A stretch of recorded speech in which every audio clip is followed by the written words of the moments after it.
Tuor Ash-Veil had stopped trusting her own count on day 400 and something, when she realized the scratches on the bulkhead near her bunk no longer matched the ship's dead chronometer. She'd started marking the wall out of habit, the way you might chew a pen cap, and only later understood she was doing it to prove to herself that time was still passing at all. 6 years, roughly, maybe 6 in a season. The Ilvena current had died around her in stages. First the reactor, then the long-range array, then, one by one, the life support loops she didn't strictly need. She'd sealed herself into the botany wing because it had its own scrubber and its own heat exchanger, salvaged from a decommissioned greenhouse module, over-engineered the way agricultural equipment always was. The irony was not lost on her. The ship had been built to keep seedlings alive on a 9-month research posting. It had instead kept her alive for 6 years past the point anyone was coming. She talked to the sorrel vine mostly.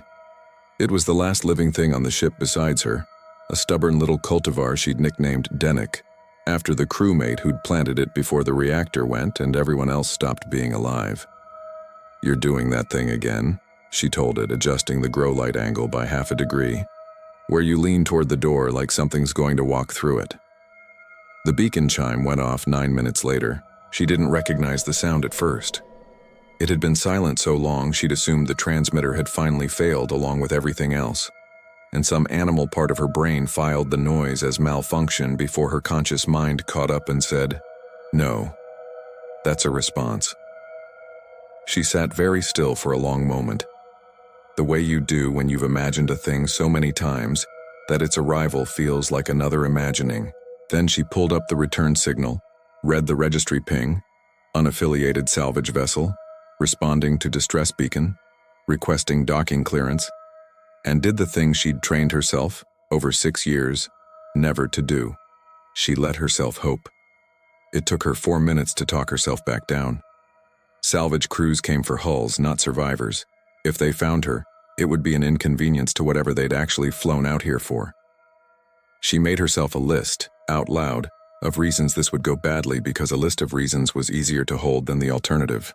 "They'll want the ship," she told Dennis, "not me. I'm cargo they didn't order." The vine unhelpfully said nothing. 3 hours earlier and 400,000 kilometers out, the late fee had been having an entirely different argument. "We are," said Foster, not looking up from the fuel readout. 110% not doing this." "It's not 110, Priya said. "You can't be 110% anything. That's not how percentages work." "It's how I work. We divert for this and we're burning reserve to get back on the Kalindra run, and if we miss that window, Halverson keeps the deposit. All of it, not the fee. The deposit. It's a live beacon. It's a 6-year-old beacon that just turned back on, which either means somebody's been alive out there marking time on a wall like a submarine movie, or it means the transmitter finally caught enough sun to reboot and there's nothing over there but a hull and some very confused freight insurance." Priya didn't answer right away, which Foster had learned over 3 years to read as a bad sign, because Priya not answering right away usually meant Priya had already made the decision and was deciding how much of the actual reason she was going to give him. 48 hours, she said finally. "That's the rule. Live beacon. We're within 48 hours burn. We go look. You know the rule." "I know the rule. I helped you write the rule. I'm allowed to think the rule is a bad business model." "You're allowed to think that." "I do think that." Noted. She was already keying the burn into the console. "Wake up, Oyeleran.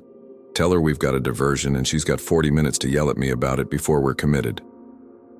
Foster sighed the specific sigh of a man who has had this exact conversation 4 times before and lost all 4 times, and went to wake up Oyeleran. Oyeleran, for her part, did not yell. She listened to the beacon's registry data, said, "Vess research vessel, huh?"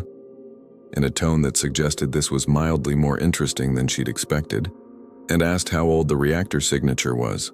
"Dead 6 years near as the array can tell," Priya said, "and somebody just woke the transmitter up. Somebody or something."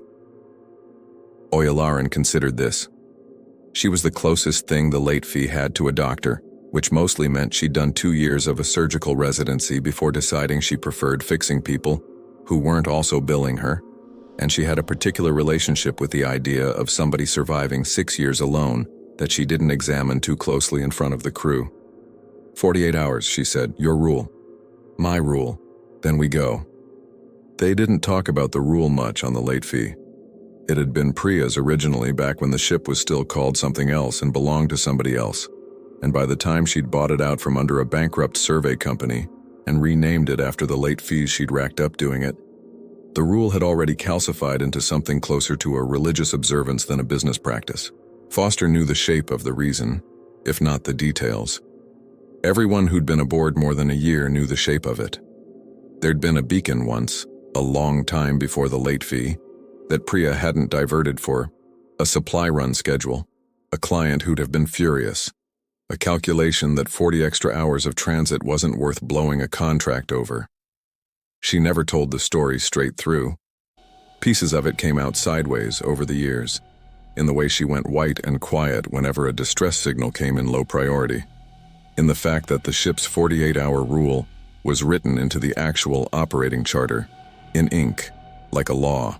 Foster had stopped asking for the rest of it a long time ago. Some doors you learn not to knock on twice.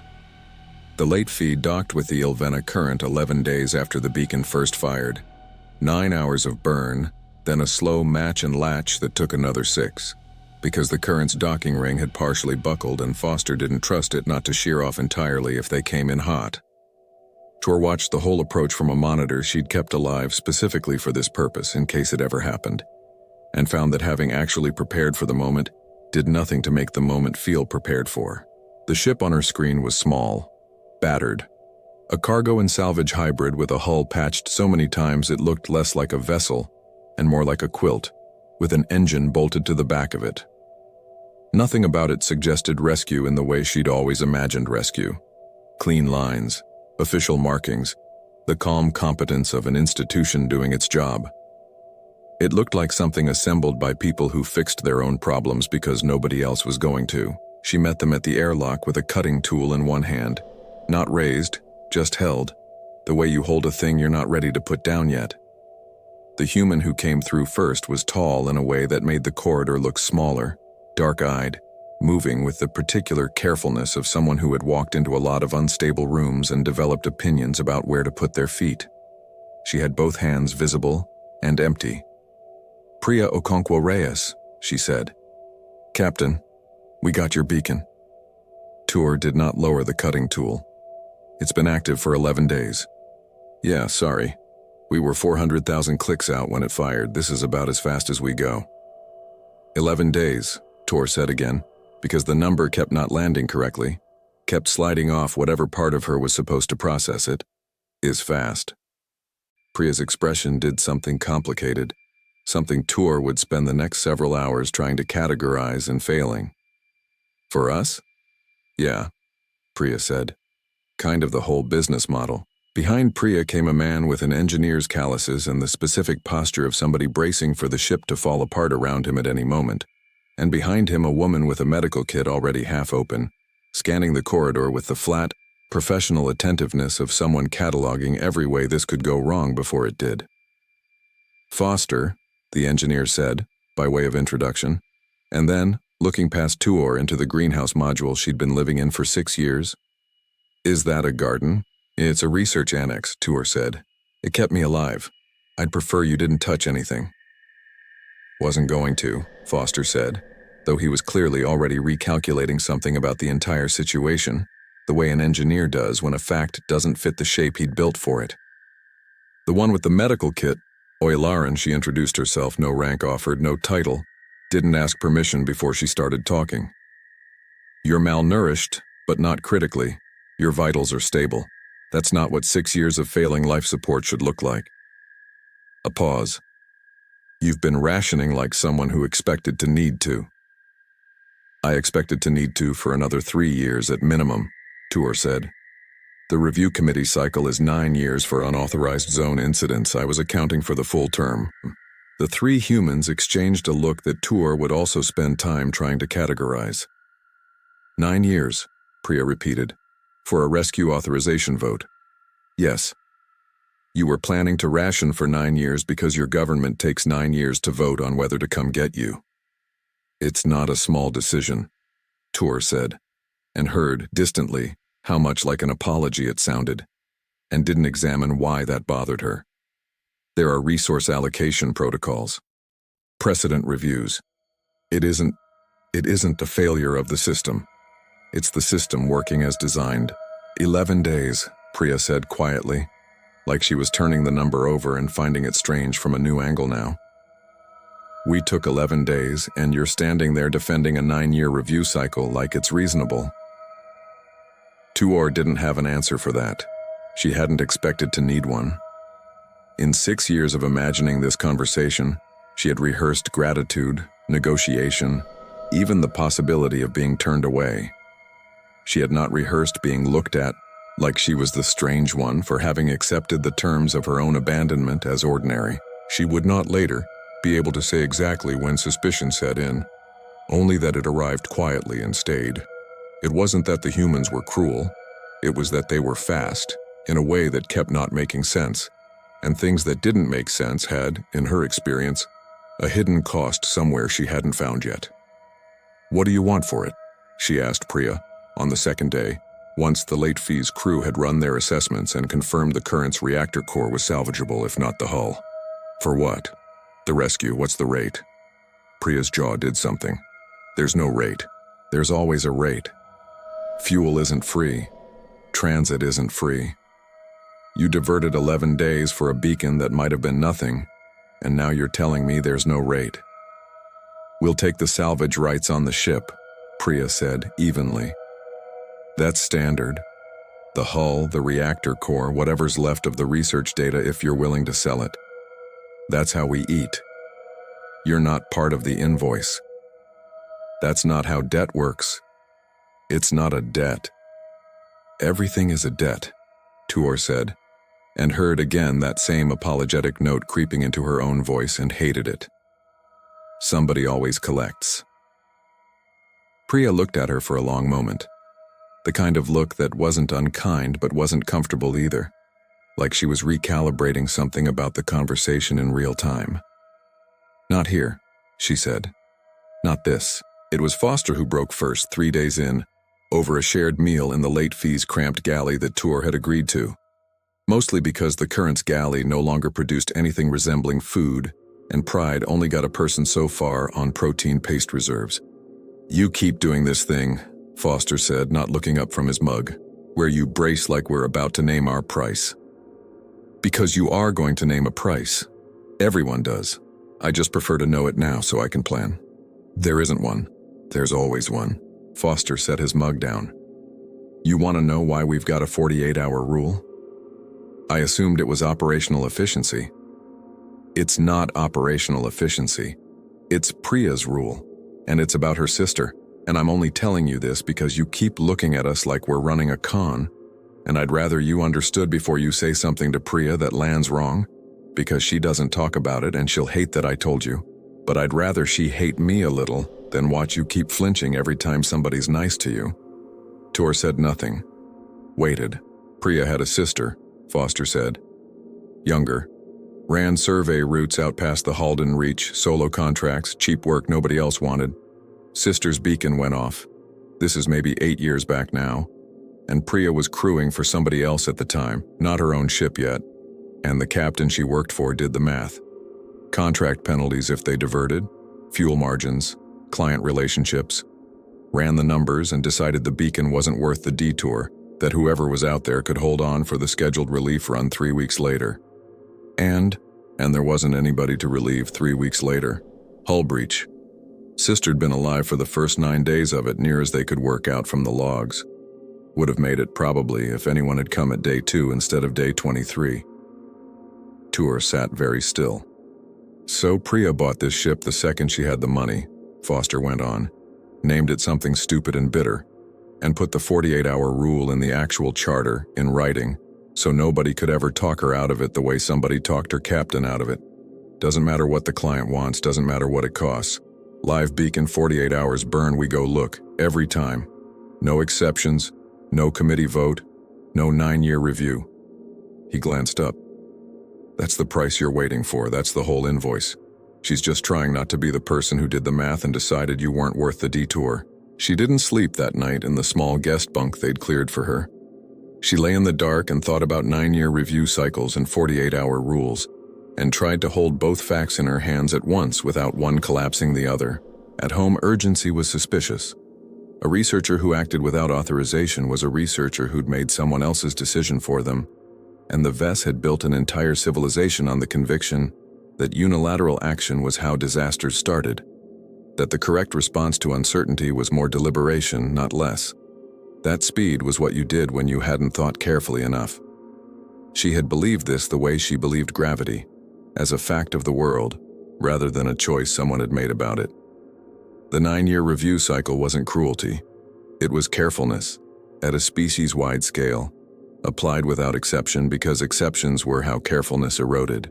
She had been prepared to die slowly inside that carefulness and had not, until this week, ever framed it as anything but reasonable. Somewhere on the other side of a bulkhead, a woman had rewritten her own ship's operating charter so that carefulness could never again cost someone their life. Tuor got up eventually and went to check on Dennis, because it was something to do with her hands. She found Priya already there. The captain was crouched in front of the sorrel vine's grow-light rig, not touching it, just looking. The careful posture of someone who understood that this small green thing represented 6 years of someone's attention and didn't want to disturb the evidence of it. "Couldn't sleep either," Priya said without turning around. "Foster told me about your sister."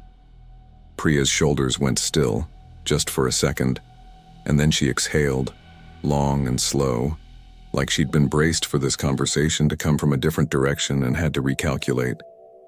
"Of course he did. I'm sorry." "Don't be. It's old." She said it too fast, the way people say things they haven't finished believing yet. "It's just a rule now. That's all it is." "It isn't just a rule." Priya was quiet for a moment. "No, it isn't." "I kept thinking," Tuor said, and found the words coming out slower than she intended, like she was translating something even in her own language. "That if I could just work out what you wanted from me, I could plan for it. Prepare. I've spent 6 years planning for every version of not being rescued. I hadn't planned for this one." "Which one's this? Being rescued by someone who did it because it cost them something once not to?" Priya didn't answer that directly. She reached out, finally, and touched one leaf of the sorrel vine, carefully, the way you touch something you understand is not yours to handle carelessly. "What's his name?" she asked. "The plant." "Dennick, after the crewmate who planted him. He didn't make it. None of them did, except me. You kept him alive 6 years." "He kept me alive 6 years," Tuor said. "I've had a great deal of time to think about which of us was doing the rescuing. The comm connection to Vest Central Registry took 2 days to route through relay stations old enough to remember when the Currents research posting had first been authorized, and when it finally connected, the official on the other end was neither cruel nor apologetic in any way that satisfied Tuor's need for the conversation to mean something. His name was Administrator Kelvis Oren Thane, and he had, it turned out, chaired the very committee that reviewed the Currents distress beacon 6 years prior. "The vote is a matter of public record," he said, in the mild, faintly harried tone of a man who had explained this exact procedural point many times and expected to explain it many more.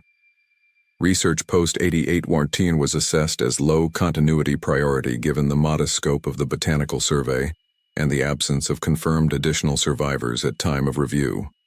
The recommendation was to await the scheduled resupply cycle rather than authorize an emergency diversion. "There was no scheduled resupply cycle," Tuor said. "The posting was decommissioned in the same session." "Yes," Oren Thane said, and had the decency to look briefly uncomfortable. "That was an administrative overlap. The decommissioning order and the resupply deferral were processed by different subcommittees in the same cycle. It has been noted as a procedural inefficiency." "A procedural inefficiency," Tuor repeated. "I'm not attempting to minimize your experience," he said, and to his credit he did sound like he meant it. in the small, bounded way of a man whose entire professional life had trained him to feel things in proportion to what the process allowed. The review board operates under significant caseload. Post 88 Wumptier was one of 41 distress escalations assessed that cycle. I recall the file. I do not recall it being handled carelessly. I recall it being handled slowly, which is not the same failure, but I understand it may not feel meaningfully different from where you're sitting. It was, Tuor thought, the single most honest thing anyone in her government had ever said to her, and it did not make her feel any better at all. I have a rescue offer, she said. Human salvage vessel. Independent operators. They're prepared to carry me to the nearest Vest consulate or... She glanced, without quite meaning to, toward the open corridor where she could hear Foster arguing with O'Yelleran about whether the reactor core was worth the extra transit wait. Or I could continue with them under contract as crew. Orenthane's expression did something careful. That would affect your standing. Extended unauthorized association with an independent foreign vessel, outside consulate oversight, has continuity implications. Citizenship review, family registry status. I would be required to flag it. I understand. You would likely not be permitted to return to a research posting for a minimum of 1 review cycle, possibly longer. I understand that too. He looked at her for a long moment, the connection lagging just enough to make his stillness feel deliberate. May I ask what tipped the decision? Tuor thought about the wall of scratch marks she could no longer read correctly. She thought about a 9-year review cycle she had planned her rationing around.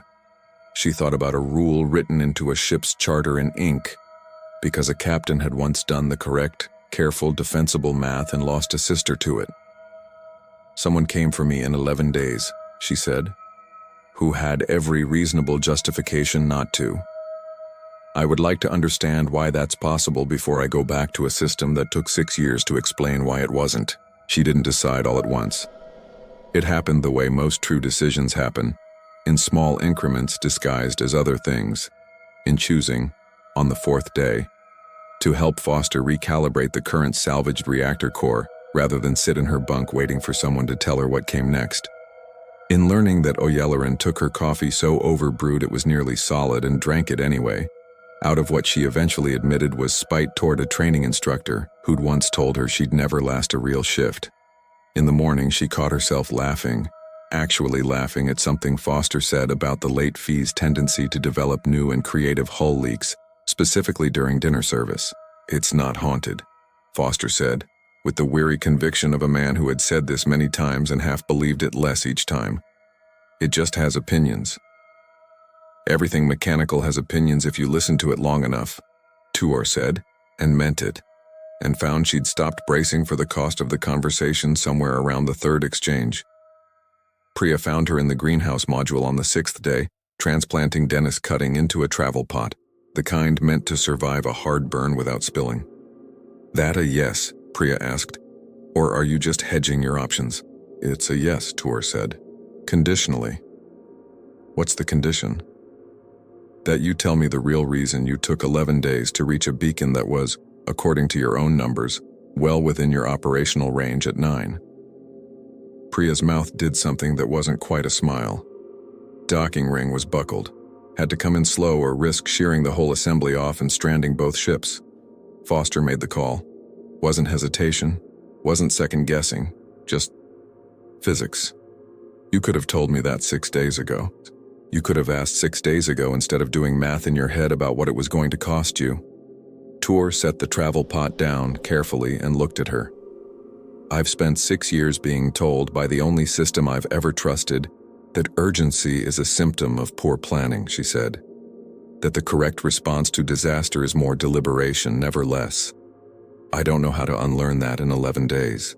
Don't unlearn it, Priya said. Keep the parts that are true. Slow and careful's not wrong all the time, everywhere. It's wrong when it's the only setting. When there's no dial. Just... She gestured, vaguely, at the whole battered shape of the ship around them. The patched hull, the charter written in ink. The crew currently arguing 2 decks down about whether the reactor core would fetch a better price intact or stripped. Build yourself a rule you can live with. Doesn't have to be mine. Has to be yours. They stripped the current over the following week. reactor core, research archives, the intact sections of hull worth hauling.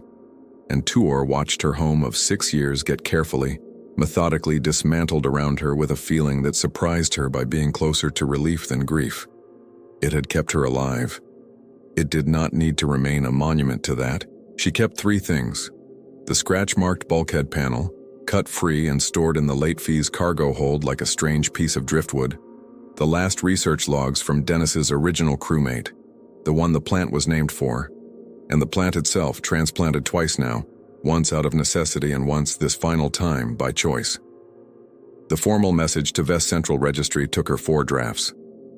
The first 3 were apologies. The fourth, the one she sent, was not. Post 8814 status update. Sole surviving researcher has accepted independent passage and extended crew contract aboard the vessel late fee. Registered under Okonkwo Reyes, effective immediate. Please update continuity records accordingly. I do not at this time wish to appeal the citizenship review determination. I would ask that the committee consider, for future cycles, whether a 9-year deliberation period on the value of a single life is a policy failure. The board is willing to keep calling a procedural inefficiency. Administrator Oren Thane's reply, when it came 3 days later, was brief and formal, and she read it twice to be sure, contained, buried in the procedural language, something that might have been the closest a man like him ever got to an apology that wasn't scheduled for committee review first. Acknowledged. Your comments have been entered into the continuity record and will be reviewed at the next policy cycle. I hope your posting serves you well, Researcher Ash-Veil. For what it's worth, and I understand it may not be worth much, I am glad you were found. She didn't reply to that. Some things didn't need a rule for how you were supposed to respond to them. You just let them sit and be true and moved on to the next thing that needed doing. The late fee broke orbit 11 days after it had arrived, hauling the current's reactor core and archive drives and leaving the stripped hull to whatever slow orbital decay would eventually claim it. Tuor stood in the observation bay and watched her old ship shrink to a point of light and then to nothing at all, and found she did not need to say anything to it.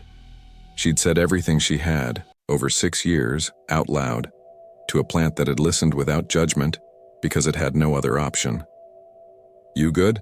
Foster asked, appearing at her shoulder with 2 mugs, one of which he handed over without asking if she wanted it. It was predictably terrible, overbrewed, bitter, the particular sludge Oyalaran favored, and Tuor drank it anyway because it turned out there was something to be said for a bad habit shared. "I'm recalibrating," she said. "It takes time." "Yeah, that tracks." He glanced at the travel pot she'd set on the observation deck's single windowsill, Denix cutting already unfurling a new leaf toward the ambient light, like it hadn't noticed anything about its situation had changed. "Plant seems fine with it, at least." "The plant has never once in 6 years expressed an opinion about anything," Tuor said. "It's remarkably restful company. High praise coming from you. The highest I currently have available." He laughed and left her to it, and she stood a while longer with her terrible coffee, watching the stars resolve into the ordinary scattered chaos of open transit space. No longer the fixed, memorized pattern she'd watched through a dying ship's one working porthole for 6 years running.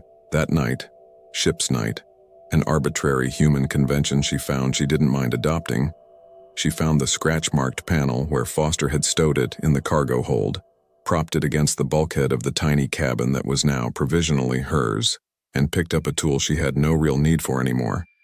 She made one more mark, not to count the days she'd been alone. There was no reason left to count that. She started counting forward instead.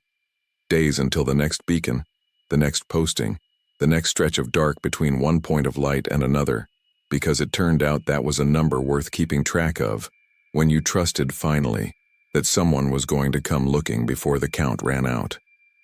Day 1, she wrote, beneath 6 years of older marks she no longer needed to read correctly. Somewhere 2 decks up she could hear Priya and Foster arguing cheerfully about whether the reactor core would fetch more intact or stripped, and Oyalaran interjecting periodically with numbers neither of them wanted to hear, and underneath all of it, the low, steady thrum of a ship's engine running exactly on schedule, going exactly where it said it would. It was not, she thought, the rescue she'd spent 6 years imagining. It was better. It had a rule in it written in ink that meant it would happen again. For her, for someone else, for whoever's beacon fired next inside a 48-hour burn. Not because a committee voted on it, but because somebody, once, had decided that grief was a worse operating cost than fuel. She went to sleep, for the first time in 6 years, without counting anything at all.